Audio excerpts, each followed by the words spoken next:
Hi everyone, see you again with the Defense Support Channel. This time we will discuss about the US revealing a very fast 6th generation fighter jet that can surprise Russia and China. Don't forget to subscribe to this channel to get news about the world's military, and don't forget ring the bell.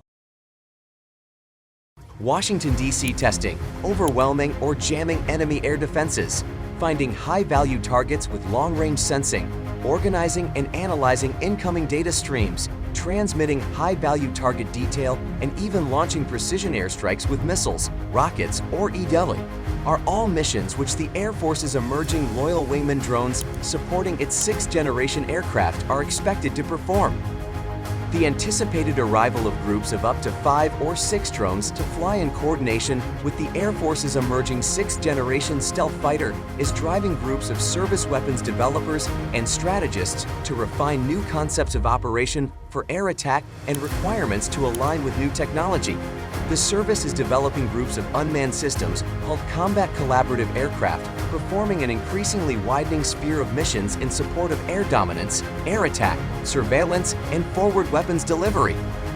The Air Force's 6th generation stealth fighter is already airborne and likely to introduce paradigm-changing measures of speed, maneuverability, stealth, AI-enabled computing, and perhaps of greatest significance, manned-unmanned teaming.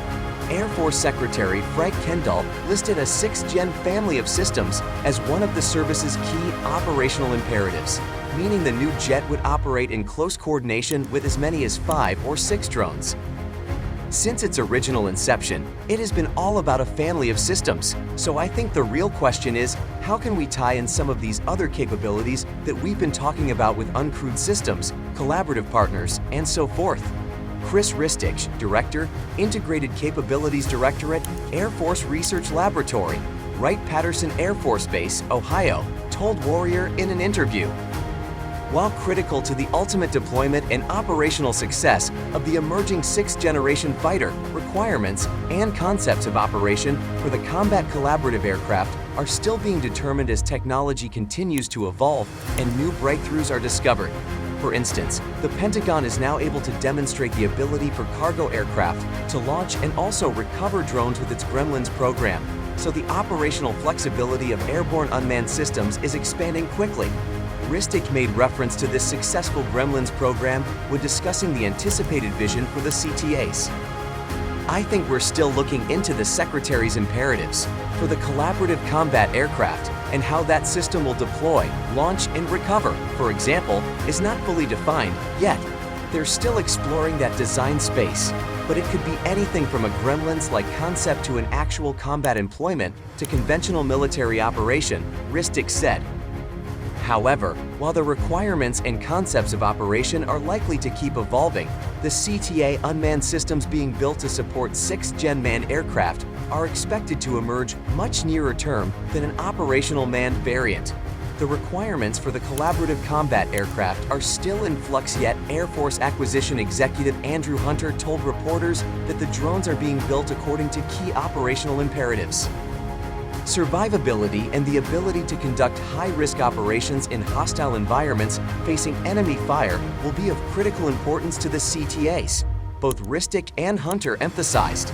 The CTAs will need to test or attack enemy air defenses, jam or interrupt enemy communications, perform precision targeting and surveillance, and, in some cases, fire precision attacks against armed, well-defended enemy territory. We need an aircraft that can perform operations in denied airspace and make sure we have the ability to establish freedom of maneuver. We've had successful uncrewed platforms going back decades. It's challenging to have a platform able to operate in denied airspace, Hunter said. Hunter and Ristich, who respectively support the acquisition and science and technology efforts, work in close coordination to harvest and expedite breakthrough or promising disruptive technologies to the operational sector. With this in mind, Hunter is clear that the Air Force is now amid careful and significant deliberations regarding how best to expedite, produce, or accelerate platforms to war. This includes accounting for key variables such as producibility and affordability for manufacturing. As part of this, Hunter explained that the CTAs will be armed and be expendable in the event they are shot down. We need a platform that is affordable so we can get some mass and not something too expensive that we can't afford to lose. We are doing design trades. It needs to be able to assist the mission of the NGAD system, and it will involve a weapons carrying capacity to work with a piloted aircraft, Hunter said. Hunter, of course, mentioned this within the critical doctrinal context, emphasized by the Pentagon, requiring that a human must be in the loop when it comes to the application of lethal force. The CTAs, therefore, must be able to mass, be produced in large volume at an affordable cost, and penetrate enemy airspace. Operationally, the CTAs will likely be used for both standoff and penetrating stand-in attacks. It's a classic challenge that we're facing right now, penetrating versus standoff, and that continues to be a challenge. I think for the future, I would argue that we will probably see more standoff kinds of capabilities. But once again, it's got to be affordable mass on target, essentially.